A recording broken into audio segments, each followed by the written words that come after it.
Asia का एक महत्वपूर्ण देश इंडोनेशिया, जिसके चारों तरफ इतने सारे आइलैंड मौजूद हैं जिन्हें आप गिनते गए तो हो सकता है कि आपको 10 साल से भी ज्यादा का वक्त लग जाए। और इतना ही नहीं बल्कि इसी देश के अंदर 139 से भी ज्यादा वोल्केनो है जहां से ज्वालामुखी समय समय पर निकलती रहती है। इसलिए इंडोनेशिया देश के बारे में यह भी कहा जाता है कि यह देश ज्वालामुखी के ऊपर बसा हुआ है, क्योंकि अगर 139 वोल्केनो एक साथ फूट गए तो ये देश पूरी तरह से खत्म हो जाएगा। तो चलिए आज की इस इंटरेस्टिंग वीडियो में इंडोनेशिया देश से जुड़े कुछ ऐसे इंटरेस्टिंग फैक्ट जानते हैं। बस आपसे रिक्वेस्ट है कि वीडियो के साथ अंत तक बने रहिएगा। आमतौर पर अगर आप किसी को ये कहते हैं कि आप एकदम फूल की तरह हैं, तो ये एक तरीके का कॉम्प्लीमेंट होता है, लेकिन अगर आप इंडोनेशिया में किसी को इस तरह बोलेंगे तो हो सकता है वो शख्स नाराज भी हो जाए, क्योंकि उनके पास रेफलेसिया आर्नोल्ड फ्लावर नाम का एक ऐसा फूल मौजूद है जिसका वजन तकरीबन 7 किलो से ज्यादा का होता है। जी हाँ, बिल्कुल सही सुना आपने। ये फूल देखने में तो बड़ा खूबसूरत होता है, लेकिन इसका वजन तकरीबन 7 किलो से भी ज्यादा का होता है। और हैरानी की बात यह है कि आपको इंडोनेशिया देश के अलावा कहीं भी इस तरह का फूल देखने को नहीं मिलेगा। और सिर्फ यही फूल नहीं बल्कि इंडोनेशिया के अंदर एक ऐसा भी फूल मौजूद है जिसकी लंबाई तकरीबन 2 मीटर तक होती है और इसकी खुशबू आप तकरीबन 500 मीटर की दूरी से भी महसूस कर सकते हैं। और जैसा कि आप सभी जानते ही होंगे, इंडोनेशिया एक मुस्लिम देश है, इसलिए यहाँ पर नॉनवेज खाने वाले लोगों की संख्या अच्छी खासी है। ऐसा कहा जाता है कि इंडोनेशिया में अगर खाने में नॉनवेज ना हो तो यहाँ के लोगों का पेट भी नहीं भरता। लेकिन अगर आपको सच में कभी इंडोनेशिया जाने का मौका मिले तो आपको वहाँ पर अलग अलग तरह की फिश डिशेज जरूर ट्राई करनी चाहिए, जो बहुत ज्यादा मशहूर भी हैं, जिनमें एक डिश में मछली के साथ कोकोनट वाटर दिया जाता है और इससे मछली के स्वाद में 4 चांद लग जाते हैं। इंडोनेशिया का पूरा नाम रिपब्लिक ऑफ इंडोनेशिया है, जहाँ रहने वाली लोगों की आबादी तकरीबन 27 करोड़ से भी ज्यादा की है। वहीं आपको बता दें कि इंडोनेशिया देश तकरीबन 18,11,000 स्क्वायर किलोमीटर एरिया में फैला हुआ है। इस हिसाब से तकरीबन 151 लोग हर किलोमीटर पर रहते हैं, इसलिए जनसंख्या के मामले में भी इसे दुनिया भर में चौथे नंबर पर देखा जाता है। वहीं आपको जानकर हैरानी होगी कि इंडोनेशिया आज इतनी तेजी से तरक्की कर रहा है, लेकिन इसके बावजूद भी 43% लोग ऐसे हैं जो आज भी रूरल एरिया में रह रहे हैं और 57% लोग अर्बन इलाकों में रहते हैं और कुछ लोग आज भी इंडोनेशिया के अलग अलग आइलैंड पर रहते हैं। आयरलैंड का जिक्र हुआ है तो आपको बता दें कि इस देश के अंदर तकरीबन 18,000 से भी ज्यादा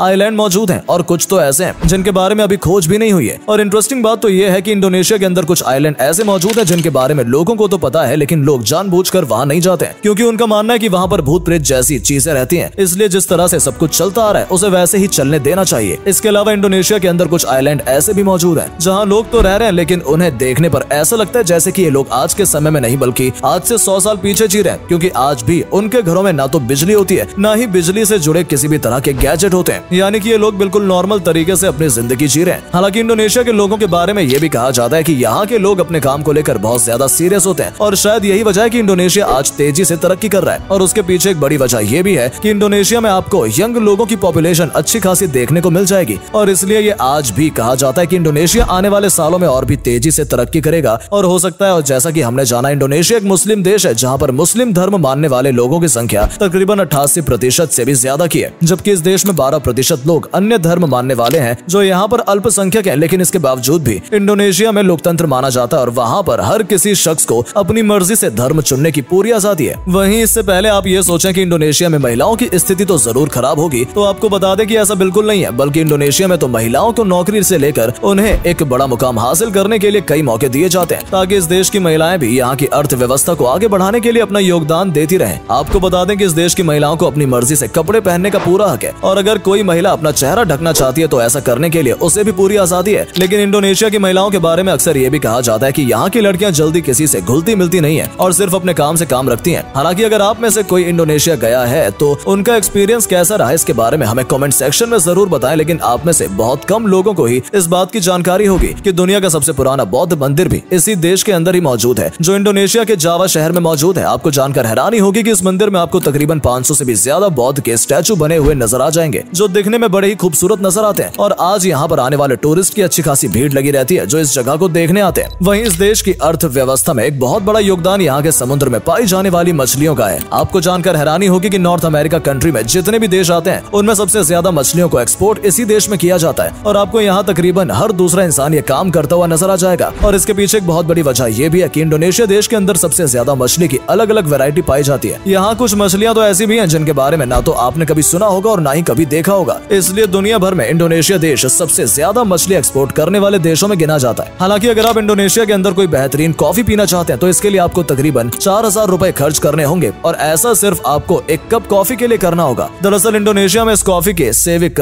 की पॉटी से निकले हुए बीन्स को मसल कर तैयार किया जाता है और इसका स्वाद यकीनन काफी बेहतरीन होता है और इस वजह से इस कॉफी को दुनिया के अलग अलग देश में भी एक्सपोर्ट किया जा रहा है। हालांकि आप में से बहुत से लोगों को यह जानकारी होगी कि साल 1962 में इंडोनेशिया के शहर जकार्ता में एशियन गेम्स का आयोजन हुआ था और उस दौरान जकार्ता स्पोर्ट स्टेडियम में दर्शकों की संख्या तकरीबन 1 लाख से भी ज्यादा की थी और उसके बावजूद भी उस स्टेडियम में काफी जगह बची हुई थी, जिसके बाद इस बात का भी पता लगता है कि इस स्टेडियम को दुनिया के सबसे बड़े स्टेडियम में भी गिना जाता है। हालांकि जकार्ता शहर की बात हुई है तो आपको बता दें कि यही शहर इंडोनेशिया की राजधानी भी है और यहाँ पर मौजूद फैसिलिटी की वजह से यहाँ की जनसंख्या आज इतनी ज्यादा हो गई है कि आज जनसंख्या के मामले में ये शहर दुनिया भर में तीसरे नंबर पर गिना जाता है और इंडोनेशिया की तकरीबन 50% आबादी जकार्ता शहर में रहती है, क्योंकि यहाँ पर युवाओं को रोजगार के अच्छे मौके मिल जाते हैं। अगर आप पॉलिटिक्स में थोड़ा बहुत इंटरेस्ट रखते हैं तो इंडोनेशिया के एक मशहूर लीडर सुहरतो को आप जानते होंगे, जिन्हें दुनिया के सबसे भ्रष्टाचारी नेता के रूप में भी देखा जाता है। दरअसल जब ये जनाब यहाँ के प्रेसिडेंट थे तो इनके ऊपर तकरीबन 35 अरब डॉलर के करप्शन का आरोप लगा था और कहा तो ये भी जाता है कि आज भी इनके ऊपर केस चल रहा है, लेकिन ये शख्स आज भी इंडोनेशिया में पूरी आजादी के साथ घूम रहा है, जिससे इस बात का साफ पता लगता है कि इंडोनेशिया भले ही तरक्की कर रहा है लेकिन इस देश में भ्रष्टाचार की समस्या बहुत तेजी से बढ़ती जा रही है। लेकिन इससे बड़ी समस्या इंडोनेशिया देश ने साल 2004 में देखी थी, जब इस देश में सबसे बड़ी सुनामी आई थी जिसमें तकरीबन 3 लाख से भी ज्यादा लोगों को अपनी चपेट में ले लिया था और इस वजह से इस देश की अर्थव्यवस्था भी काफी गिर गई थी। लेकिन जैसा कि वीडियो में हमने जाना कि इस देश में युवाओं की संख्या ज्यादा है, इसलिए इस देश ने दोबारा से तरक्की करनी शुरू कर दी और आने वाले सालों में आपको ये देश और ज्यादा तेजी से तरक्की करता हुआ नजर आएगा। तो दोस्तों फिलहाल वीडियो में सिर्फ इतना ही। हम उम्मीद करते हैं इस वीडियो में बताए गए इंडोनेशिया के इंटरेस्टिंग फैक्ट के जरिए आप इस देश को थोड़ा और करीब से जान पाए होंगे और अगर आप इंडोनेशिया जाने के बारे में सोच रहे हैं तो हम उम्मीद करते हैं इस वीडियो को देखने के बाद आपको इंडोनेशिया देश के बारे में काफी कुछ जानने का मौका मिल गया होगा। तो अगर वीडियो पसंद आई या इसके जरिए कुछ भी जानने का मौका मिला तो इसे अपने दोस्तों के साथ भी जरूर शेयर करें ताकि उन तक भी ये जानकारी पहुंच सके। और अगर आप हमारी वीडियो को फेसबुक पर देख रहे हैं तो हमारी फेसबुक पेज को भी जरूर फॉलो कर लें ताकि जब भी हम आपके लिए इस तरह की इंटरेस्टिंग वीडियो लेकर आए तो वो आप तक भी पहुंचे। धन्यवाद।